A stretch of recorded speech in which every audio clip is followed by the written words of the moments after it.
Unfiltered Finance is introducing you to our experts, who they are, I love what I do. I love trading. I love being a nerd about trading. and what they've done. So then I had a very fun conversation with my parents as a 19-year-old saying, hey, I'd really like to drop out of college. Meet Nate Tucci, the market expert who took a chance on trading and never looked back. Financial freedom is a luxury for some. It's a requirement for me.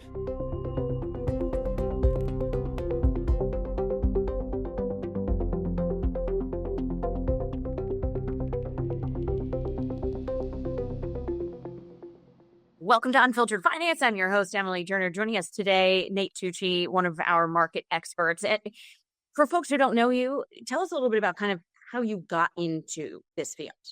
Yeah, for sure. So me, like everyone, I got started by meeting a guy at church. No, I'm just kidding. That's not how everyone typically starts, but that is how I got started. There was a guy at our church who was really into currency trading, and he had started like working on a business around it, and kind of accidentally built a business around currency trading, and he built a following around that. And so he kind of like accidentally had this following that he then needed someone to help with. And so I was already interested in the financial world and business related stuff. And so because of the connection literally from church, I said, hey, I could probably do this, and ended up doing it as kind of an internship when I was a sophomore in college, helped him over the summer, and just like drank out of the fire hydrant kind of over that summer, because I thought I knew something about finances, but I found out very quickly that like the trading world and like what you think you know about finances and economics are very, very different. But it was, a really steep learning curve, but ended up working with him for about 3 months, mostly just learning the trading side and how that works, but also helping with his actual business. And then I went back to school, and a couple months later, he called me and said, hey, I really still need you back here, because I have, so much going on and this, that, and the other. And so then I had a very fun conversation with my parents as a 19-year-old saying, hey, I'd really like to drop out of college and focus on currency trading, which, every parent's dream for their 19-year-old to tell them. And so, yeah, I did that. It was a interesting conversation to kind of get the official approval there. But really, I said, hey, as someone who loves business and economics, let's just run the numbers. I can stay in school for another couple years, rack up $50,000 more in debt. And at that time, it was, 2010. So we're not like fully out of the 2008 kind of fear. Hey, can I even get a good job? All of that stuff was still hanging over a little bit.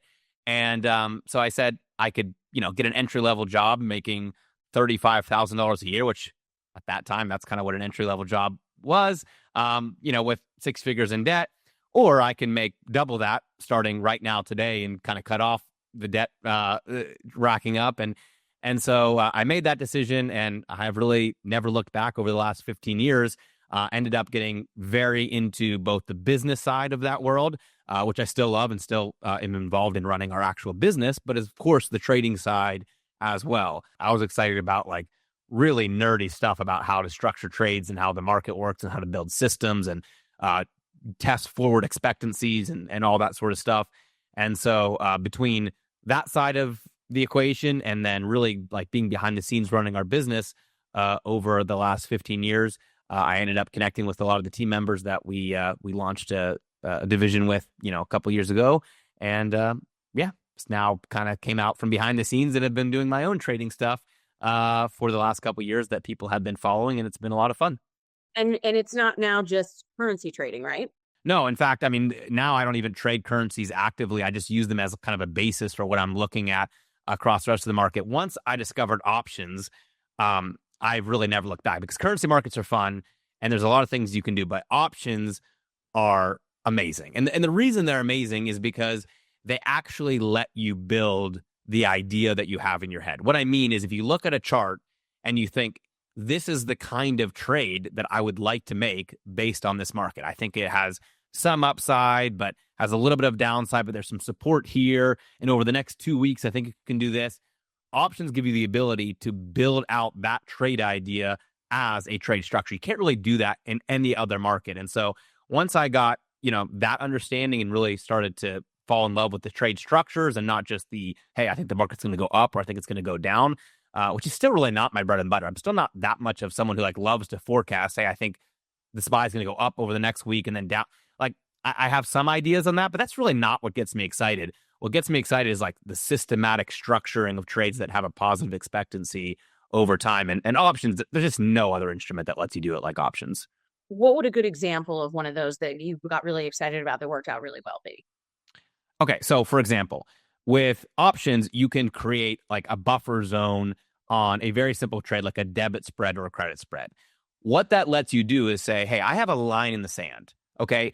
If price is above this level, I win. If it's below this level, I lose. And this is dramatically different than pretty much any other type of trading where you have to buy an instrument. It has to go up at the right time. It has to go up enough to kind of overcome what we would call implied volatility or time decay.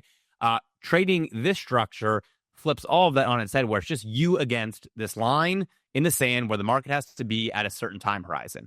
And so, for example, one of the big trades that I made goes all the way back to April when the market was absolutely getting destroyed. And one of the stocks that got beat up the worst was, of course, Tesla, because not only was the market down, but, Elon's involved in Doge and he's best buddies with Trump and everything that goes along with it. People are burning Teslas in the street, so Tesla was just getting destroyed. And so on that call, which I'm sure we could find a video clip to play of that, I basically said, hey, who here thinks that Tesla has a chance to be back at all-time highs a year from now? It was down like 55%. And like over half the chat said yes. And about half the chat, or maybe a little less, said no. And I said, well, I would agree with you. I think that there's about a 50-50 chance. And the chat here is recognizing there's probably about a 50-50 chance that Tesla will reach all-time highs. But with a certain trade structure, you could put a line in the sand at all-time highs at this time next year as a trade idea. And a 50-50 trade idea should pay you 100% ROI, right? It's like flipping a coin. If it's a 50-50 odds, then it should pay you 100% ROI if you're right. Well, the Tesla trade would pay you like 1,100% if you were right. And so that was a great example of a trade structure that gives you so much more ROI than what you kind of think of it as in probabilistic terms. And so those are the kind of things that I just totally nerd out. The idea that I can find something that I think has 50-50 odds, but instead of paying 100% ROI, pays 1,000% ROI. That's my bread and butter kind of setups that I love. No, totally. And so okay, that's a massive success. But I mean, I'm sure as with anybody in this realm, there are successes and there are failures. What is an example of one of those? And then how did you kind of parlay that into a learning situation? Yeah. So, I mean, I fail all the time. So there's so many examples of this, especially the way that I trade, because a lot of the stuff that I do is very mechanical, like an everyday trade that I put on that you just kind of know ahead of time, you're going to win 80 to 85%. And so over the course of a year, you're going to have, 30, 40 losses just with that strategy alone that you have to get, very comfortable doing. And so I'm very familiar with that. Now, this year in particular, I feel like has been a really good use case for lessons learned. A good example of that is that over the last 6 months, we've had really ugly Fridays. We had a October 10th Friday flush of like 3%. People remember the NVIDIA earnings day where the market popped up like over 1%, but then finished down 2%. That was also on a Friday. More recently, we've had really, really boring markets where we haven't moved a lot. And then all of a sudden we moved over 1% down, also on a Friday.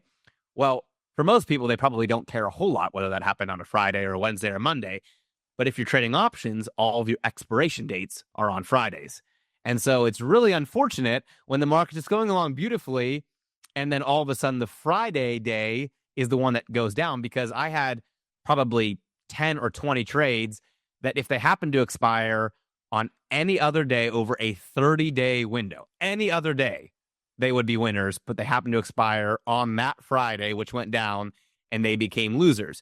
And so I would always teach someone, hey, be careful with how much you load up trades on a certain day, that kind of stuff. I don't know that that's a new lesson, because I would have probably told anyone that before October 10th, but it's definitely a good lesson to be very mindful of, hey, how much am I actually taking care of my time allocation? In other words, I don't have all the same expiration dates for all these trade ideas. And how much is my position management accounting for different sectors? If you had all tech going into April, obviously it was like a really, really bad month. But if you had some staples and some energy and some gold mixed in, you did a lot better. So that kind of stuff is always worth learning again the hard way. Yeah, it's the ever ongoing lesson of the market. One of the things that I appreciate about you is, your belief in the democratization of the markets and access to it. And you're a big proponent of retail investing. For people who don't know the difference, what is the difference? And then why are you so convicted on that point? Yeah, it's a great question. So one of the big reasons that I care about that kind of that side of the coin, if you will, is because that's me. I did not go the Wall Street route, get $1 million under management, then prove that I could do it and get 10 million and a billion using all kinds of strategies that the regular person can't even actually replicate. Like, I guess that's to start there. That's kind of one of my pet peeves is like I'll hear people on a webinar say, I'm going to teach you how to trade like Wall Street. Well, I don't think you can teach them how to trade with like Wall Street if they have a $5,000 account. So I always feel like there's a bit of a bait and switch kind of mentality there. And really, I don't think you want to trade like Wall Street if you have a $5,000 account, even if you could, because it's not really going to be effective unless it's at massive scale. And so for me, I was someone who did start with a $5,000 account. In fact, I'd probably start with a $500 Forex account and blew it up a couple of times before, I actually got to a $5,000 account. And what I did from being just lucky and blessed, no other reason, being in this industry and getting to meet a lot of really good traders who had built a lot of really good ideas and systems and indicators and tools. And so I got to really see, okay, what actually works and what doesn't work and kind of learn the hard way. But as a retail trader, I got to figure that out. And so I just felt like along the way, I kind of had some light bulbs go off that I didn't think were very clearly communicated across the spectrum of like, actually, it is different. Actually, if you're a retail trader, you really do have to think about some of these things differently. You really do have to understand trade structures and things like that. And so where I became even more passionate about that was when I started understanding options and realizing the market makers just love the average retail trader buying an option, hoping for the best. Like I think like most everyone else, hey, it's zero-sum game. You get the direction right, you make money. You get the direction wrong, you lose money. The other random retail trader in Toledo, Ohio made money on the one that you lost, vice versa. And then realizing, wait a minute, no, actually 95% of the people in Toledo, Ohio are losing money. And it's just the market makers and the people on Wall Street who are making all of the money in almost every case, whether you're directionally wrong or right. And once you dive into kind of the rabbit hole, it's not a conspiracy theory. It's just like, oh, wow, the game's kind of rigged. And unless you actually learn it, you're kind of doomed for failure the way that everyone else says you should trade as a retail trader. So the more that I learned like how this game really works, and the more that I saw how much the mainstream has done an amazing job of convincing people like this is the path for retail traders, the more passionate I got that I kind of need to do something about this. Main Street telling you, hey, listen, you shouldn't mess with complicated options. You really just need to be trading in your Robinhood account, regular calls, regular puts. Don't do anything crazy. You're a level 1 trader. That's what you need to be doing. Well, that's great for Robinhood and Wall Street. It's not exactly great for the people who are taking those trades. Totally. Well, and I love that, clearly there's a do-gooder element in you when it comes to doing this. For people who don't know who you are outside of this and your shows, who is Nathan Tucci?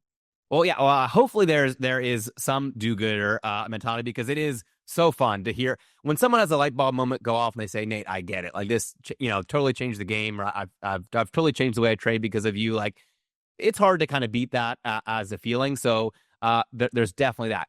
To be 100% transparent, there's also the side of me who loves business and wants to grow our team, make us the best trading company in the world. And to do that, you have to have good products and you have to actually treat people right and all that. So it's just to be fair, a two-sided. I love helping people. I love getting that response. I love when someone has that light bulb moment and kind of says, yeah, I realize like all the mainstream nonsense doesn't work. And now I get it.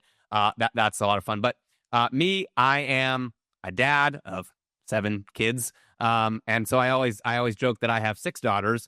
And so, financial freedom is a luxury for some. It's a requirement for me because I have 6 daughters and one boy, by the way, who destroys everything in my house. And so, also required, Fully understand.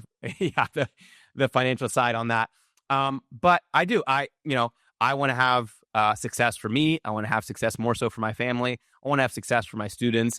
And I really buy into the idea that the best way to do that is just to have transparent success. Yeah. I love what I do. I love trading. I love being a nerd about trading. And the fact that I get to kind of do it with a community of other people who are in on the ride just makes it so much more fun and fulfilling.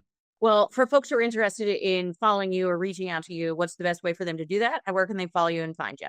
Yeah, so I mean, the best thing, like if you're really gonna go all in and nerd out with me, then the best thing is to show up. We do a free opening playbook session, we call it, every day at 10 a.m. And then I actually do an additional closing playbook session, which is a little bit shorter. So I'm usually live with students and our community for about an hour and a half to 2 hours every day, no commitment required, just free. Come learn about the market, see what's going on, get my trade ideas.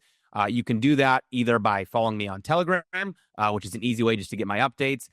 Or there should be a link somewhere where you can jump into our newsletter that says, hey, come get my daily updates. You also get my, access to my kind of daily show with an invite link and a reminder, all that kind of stuff. I'm sure we can put a link in the description that can find all that stuff. But that's the easiest way to do it. I would recommend as much as you can to spend time actually live, looking at the market. It's great to research. It's great to get the vocab under your belt. But until you really experience the market and kind of how to navigate that in real time, I think it's hard to get some of those aha moments that really move you forward in the world as a trader. Well, people will be seeing you on this channel often. So Nate, I appreciate your time and thank you so much for all of your insight.